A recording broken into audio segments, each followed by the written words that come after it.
এক চান্সে ভাইজান নওশাদ সিদ্দিকী। 2026 নির্বাচনে কাকে পছন্দ করেন, মানে শওকত মোল্লা নাকি নওশাদ সিদ্দিকী? না, নওশাদ সিদ্দিকীকে। আজকের এই সোনপুর বাজারে মূলত কোন উদ্দেশ্যে আসা? ভাইজানের সবাই আমরা উপস্থিত হয়েছি, ভাইজানের বক্তব্য শুনবো, তিনি কি বক্তব্য রাখবেন সেইগুলো ওই স্টেজে উত্থাপন করবে, সেই জন্য এসেছি। অনেক আশা নিয়ে যে ভাইজান সৌজন্যের পার্টি করছে এবং তার সঙ্গে থাকা যায়। দেখেছেন তো অনেক মানুষের ঢল, হাজার হাজার মানুষের এখানে জায়গা দেওয়া যাচ্ছে না। আসলে না, আসলে ওরাই তো কারণ তৃণমূল পার্টি থেকে জন্ম দিয়েছে বিজেপি, ওদের শুরু আলাদা কিন্তু অফিস এক, ওরাই বিজেপি এই জন্য বলেছে। এবার ওদের সবাই দেখছেন তো সব চেয়ার খালি, এবার মানুষের ধমকে চমকে নিয়ে আসছে 500 টাকা দিয়ে বিরিয়ানি দিয়ে। ভাইজান কিন্তু ওরকম করে আনেনি আমাদের।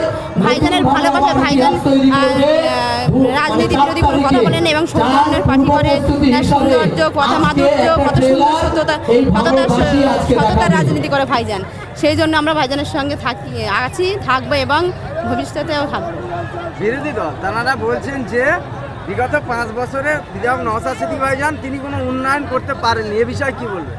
তিনি তো পার্লামেন্টে এই কথাগুলো উত্থাপন করবে, কাজ করবে তো পঞ্চায়েত স্তরের লোকজন, তাহলে এই কোশ্চেন উঠছে কোথা থেকে?